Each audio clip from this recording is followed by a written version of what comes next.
Dari mga kakikay magluto na sa taong dessert. Mga tong ingredients lang, kanilang lemon, dayan, apple and cinnamon, dayan butter.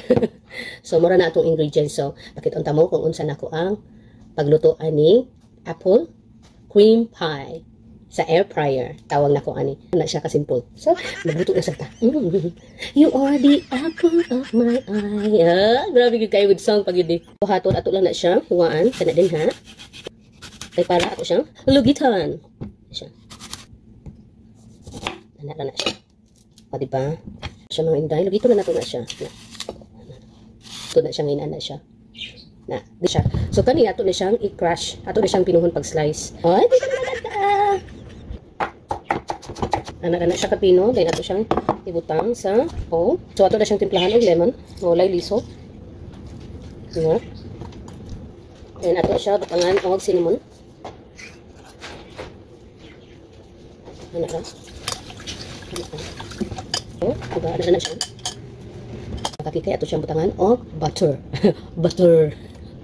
Air fryer. Ito na siyang i-anak ko. Anak. Anak siya. Anak ang makita ninyo siya. Diba? Ito siyang ibutang sa air fryer for 20 minutes sa 400 degrees Celsius o Fahrenheit. So, kay, mo na siya ang atong apple. So, ito na ibutang no ang apple. So, tasatang sa nila katulanan. Anak. Kay ako kay padulong na ko sa work. So, anak lang na siya. Init ba? Nawa? Diba? Init pa sa aking damdamin.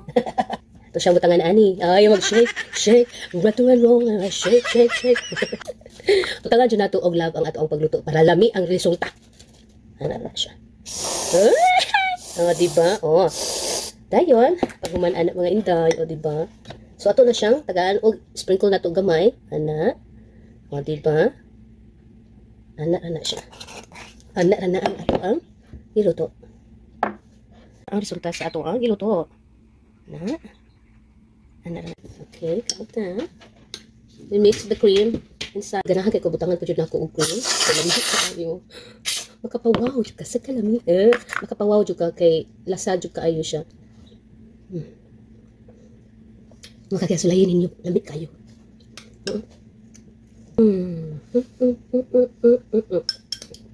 Pwede po kung walay whipping cream, pwede po ice cream ang inyong ibutang. Ito ra. Thank you for watching. Bye. Kamato pa ko sa trabaho. Have a blessed day.